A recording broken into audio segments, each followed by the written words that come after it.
Bah écoute, très bien. Moi aussi très bien. De ouf.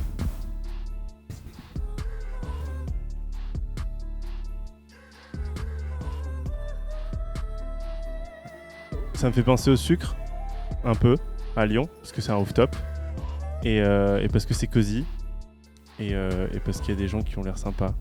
Voilà. Moi, rien. J'ai jamais vu ça. C'est exclusif. Même chez moi, je suis pas aussi bien.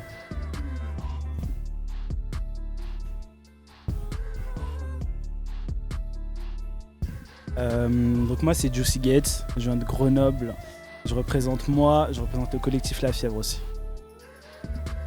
Donc moi je m'appelle Mazer et du coup je représente le collectif TDN. Voilà. C'est déjà très bien. Alors pour ma part, donc Mazer en fait c'est une sorte de remix de Mazir. Et Mazir c'est mon deuxième prénom déjà. Et ça veut dire Kabyle, et parce que je suis Kabyle. Voilà.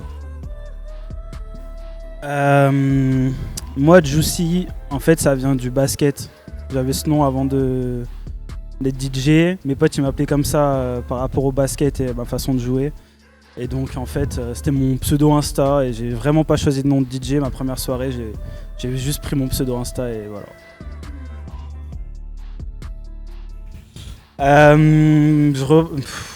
Moi, je dirais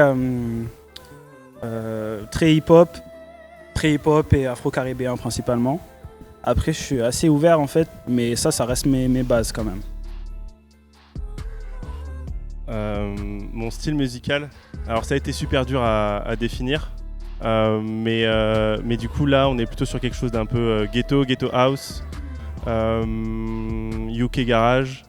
Il y a des inspirations anglophones, et après il y a un autre pendant qui est plutôt sur tout ce qui est un peu acide.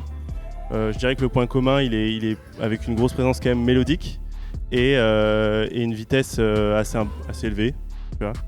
Donc après tout est relatif, hein. Mais voilà. Moi ça doit faire environ une dizaine d'années, voilà à peu près, quoi. Ça fait 5 ans pour ma part.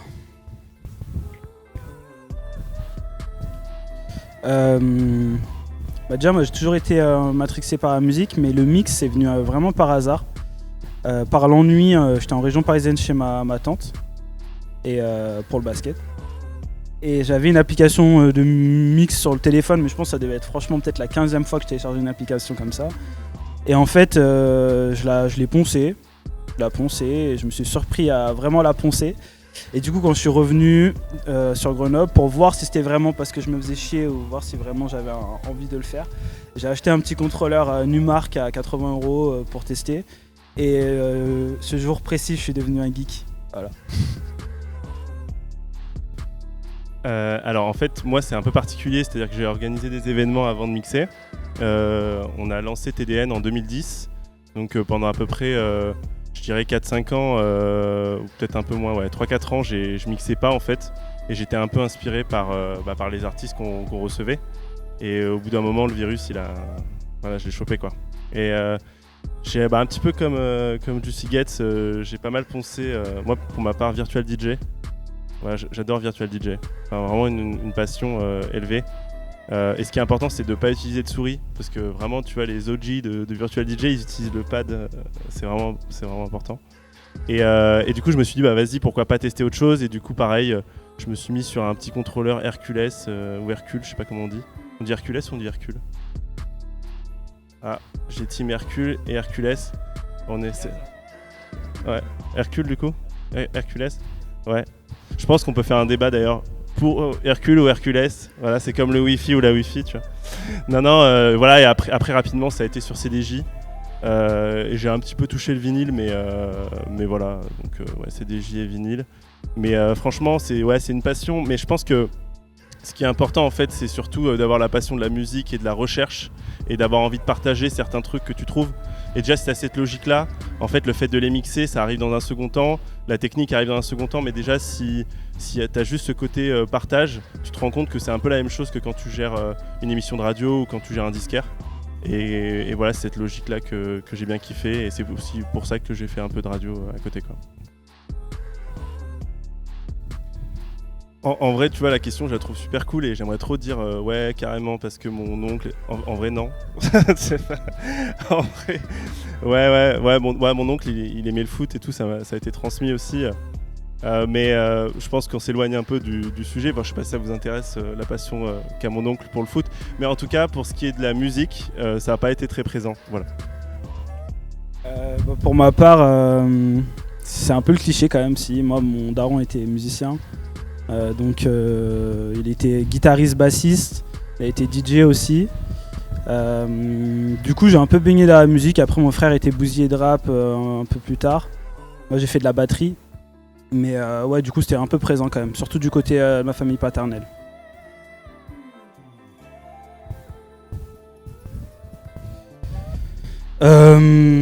J'espère être au début. Après, j'ai l'impression d'être aussi sur une phase de transition, on va dire.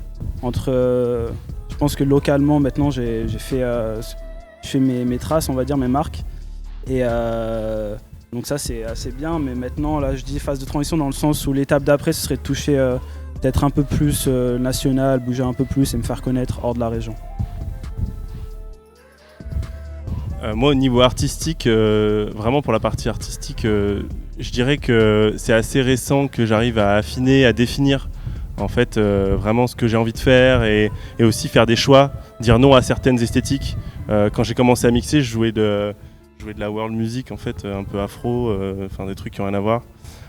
Et du coup, ça a pris un peu de temps. Donc c'est assez frais en fait d'avoir ciblé un peu le style de musique que j'évoquais un peu plus tôt. Voilà, après pour ce qui est du mix, c'est vraiment on va dire de la carrière. Ça, c'est assez flou dans mon esprit. J'ai l'impression d'avoir quand même pas mal joué dans Grenoble, d'avoir un petit peu joué ailleurs. Mais ouais, je sais pas vraiment de quoi l'avenir est fait, tu vois. Mais c'est vraiment sur la partie artistique que je me concentre, arriver à comprendre, à donner du sens un peu à ce que je fais. Ça m'a pris beaucoup de temps. En vrai, ce qu'a dit Mazer, je trouve que c'est super intéressant. À chaque fois que j'en parle avec des DJ, des artistes de manière générale, je trouve vraiment le plus dur, c'est d'arriver à trouver son identité. Et c'est vrai que quand tu commences à mixer, souvent tu vas faire un peu ce qui va peut-être te paraître, comment dire, ce qui marche, ou je sais pas, tu vas peut-être tomber dans la facilité, ou t'habituer, enfin, comment dire, en fonction du lieu où tu vas jouer, tu vas faire tel style, etc. Et pas avoir ta propre identité. Et je pense que ça, c'est un vrai combat pour les DJ, mais pour les artistes, de se dire, ok, maintenant moi, je fais ça. Et ce qu'il a dit, par exemple, pour ma part, j'ai l'impression que cette année, je commence, mais vraiment juste cette année, alors que ça fait 5 ans que je mixe, à vraiment savoir, moi, quel est mon style. Mais pareil, en vrai, c'était assez flou jusqu'à présent. Ouais, alors pour ma part, justement, j'ai le sentiment que avant, je prenais la chose dans le mauvais sens. Dans le sens où, effectivement, je cherchais à me dire, punaise, le public, qu'est-ce qu'il aime, etc. Et que potentiellement, je pouvais me retrouver dans des situations où j'allais jouer des choses pour le public, et que moi, peut-être, j'allais m'écarter de ce que j'aime. Et là... je suis jamais allé dans un extrême, mais voilà, on va pas donner d'exemple. Mais par contre, tu vois, maintenant, j'essaie de prendre la chose dans l'autre sens, et je me rends compte que plus je kiffe ce que je joue, plus j'arrive à faire kiffer le public, en fait, dans l'énergie, etc. Donc même si peut-être qu'ils vont pas connaître, ça c'est quelque chose que j'osais moins faire avant. Le fait que moi je kiffe vraiment ce que je joue, et j'ai l'impression qu'en fait y a rien de mieux que d'être soi-même, et que du coup ça marche mieux, en fait, tu vois. Ouais, et en vrai c'est un kiff de ouf. Tu sais, des fois tu te dis, putain, je vais jouer un set et tout, peut-être qu'ils vont pas connaître tel morceau, mais en fait toi tu kiffes tellement que tu transmets plus, tu vois, que quand tu te dis, purée, lui là, je suis sûr qu'il aime, je sais pas moi, je sais rien moi, Kerry James, allez, je lui mets un Kerry James, tu vois ce que je veux dire. Et peut-être que...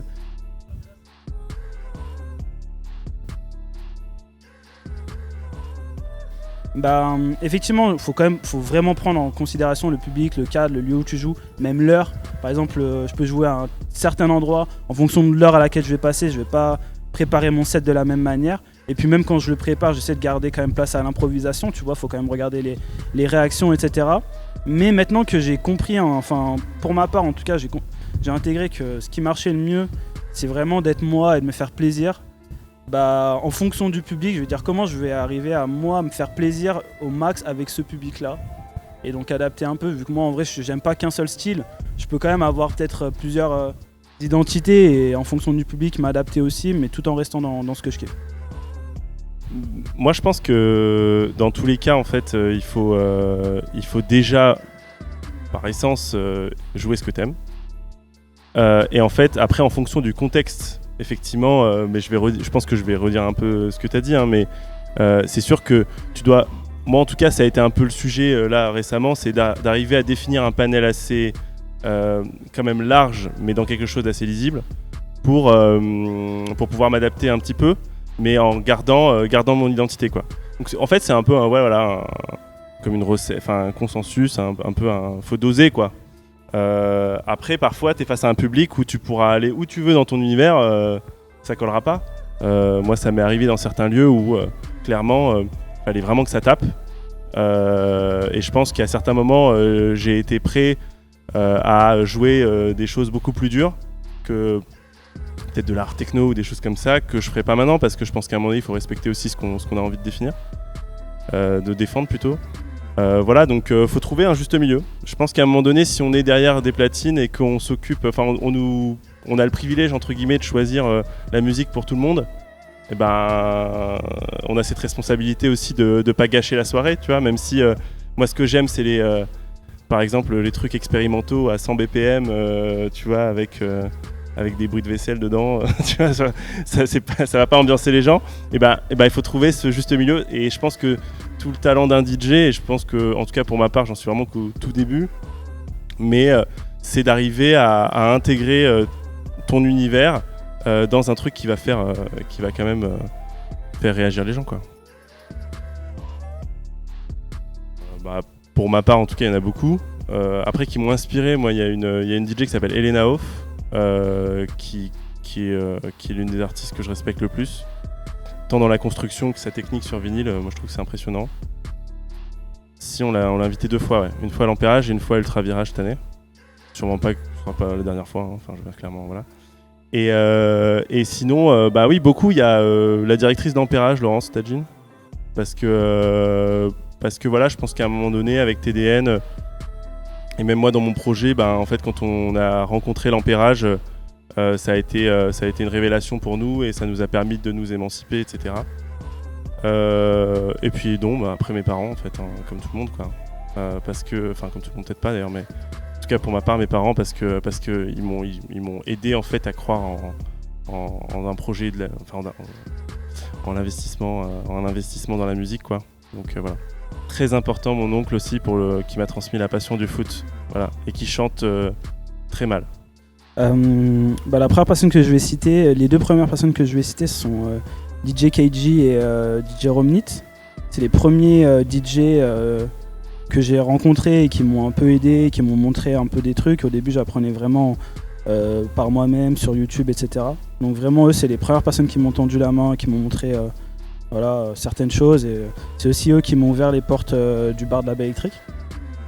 Voilà, après j'ai beaucoup de DJ qui m'inspirent, que ce soit des DJ français, des DJ que je connais personnellement ou pas personnellement, mais il y en a plein. Franchement, là comme ça, je saurais pas qui citer, mais sur ceux que je connais, en tout cas, ouais, Romnit et KG, vraiment big up à eux parce que c'est des grands refs pour moi.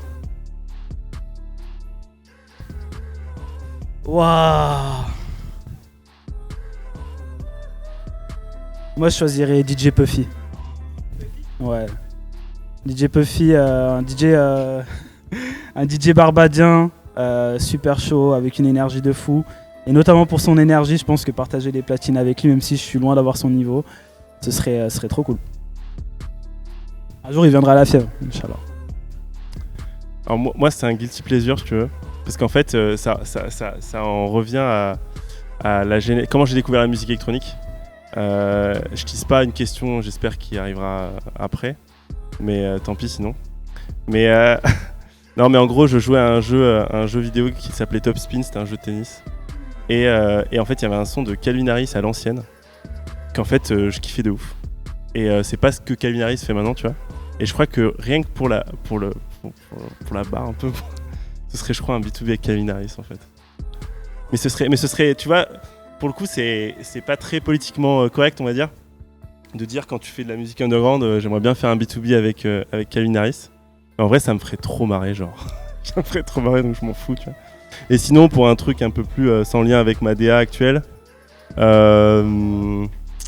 je pense que ce serait un truc comme DJ Slugo ou peut-être même DJ Assault ou tu vois des mecs un peu des pontes un peu de la ghetto quoi. Voilà. Franchement pas de ouf hein. Je suis désolé de te décevoir. Mais non souvent malheureusement finir de préparer mes sets, c'est ça qui est triste. C'est souvent le jour J. Mais non, rien de spécial, peut-être toi. Hein.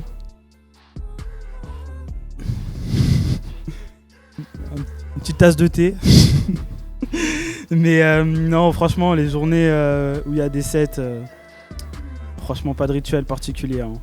Juste, il faut que j'arrive à faire une sieste d'au moins 20-30 minutes dans la journée pour pas être trop aigri. Ouais, en vrai, ouais, quand même. Mais ça part vite une fois que la musique elle commence. Moi, ça dépend du contexte. Ouais, c'est pas. Là, ça va. Là, je suis, tu vois, bien accueilli. Ouais, voilà, c'est juste parce que c'est un peu haut, mais. Ouais, mais en fait, j'ai le vertige perpétuellement parce que même quand je me tiens debout, c'est compliqué. Je sais pas si c'est un.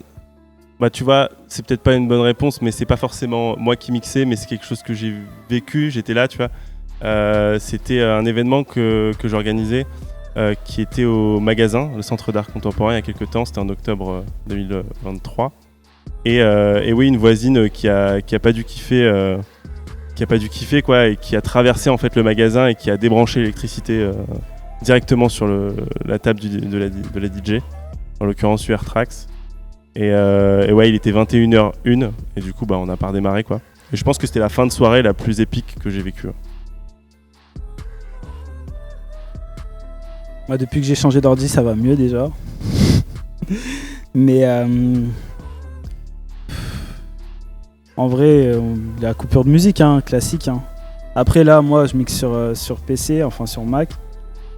Et ouais, moi, mon ancien ordi chauffait trop, il ramait. Il a déjà coupé en plein set. Voilà. Ah si, j'ai une anecdote de ouf. Mais non mais je veux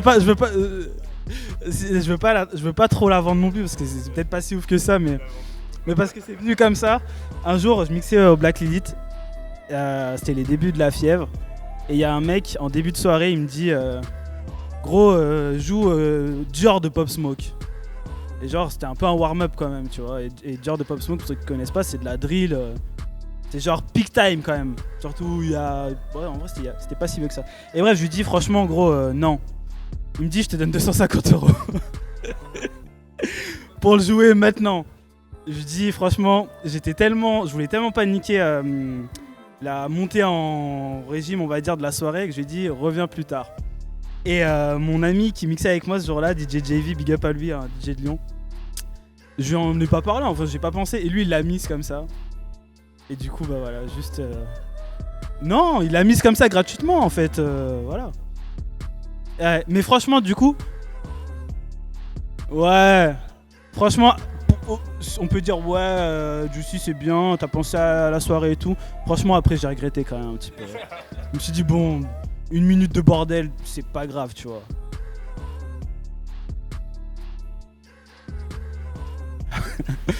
Moi, j'aime beaucoup mon salon. Voilà, il y a mes 7 la mixance chez moi, si vous voulez regarder sur YouTube. Sinon, il y a un club à Lyon où j'ai mixé, c'était vraiment beau. C'est le Doc 40, Doc 40, je sais pas, c'est vraiment beau là-bas. La Belle, c'est super sympa aussi. En termes de beauté, ouais, là c'est ceux qui me viennent, j'en oublie peut-être, mais voilà. Et toi ? Moi... Bah, je sais pas si c'est le plus beau, je pense pas, mais en fait celui qui m'a vraiment marqué dernièrement c'est le Sucre. J'en ai déjà parlé 2 fois, mais franchement je suis fan de ce club. Si vous n'avez pas eu l'occasion d'y aller, C'est peut-être pas bon pour la santé, mais le sucre, quoi. Le sucre, c'est la vie, quoi. Donc, non, carrément. Et en fait, je voulais rebondir sur un truc. Ouais, 250 €. Juste, peut-être que tu vois, t'aurais pu. Enfin, moi, je l'aurais joué, mais lentement, tu vois, mais je l'aurais joué en fait.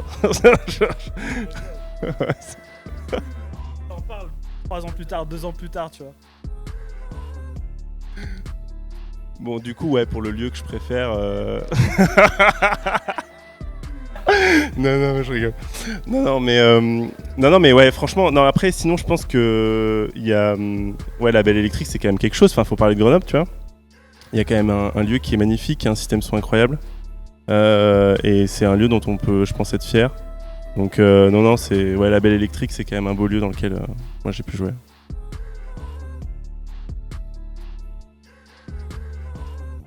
Moi, je veux bien raccourcir la réponse, mais s'il y a 4 questions dans la question, c'est compliqué. Hein. Non, mais je rigole.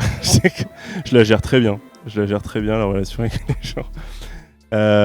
Non, je pense que la DA, les retours, on les recherche toujours. Mais après, faut aussi savoir s'en émanciper un petit peu. Mais voilà, quoi. Donc, non, très bien. Et voilà. Pareil. Tout pareil. C'est cool. C'est cool en mode, je sais pas, en mode détente, un peu ce que j'aime, ce que j'écoute en ce moment. Un mélange d'afrobeat, de R&B, d'hip-hop, un peu de UK garage aussi. Et voilà, vous allez voir de toute façon. Non, pas K-pop. Hip-hop. Il y a un vieux briscard derrière, il va se fâcher. Ghetto et un peu lounge, tu vois, parce qu'on m'a dit terrasse et tout, donc ghetto lounge.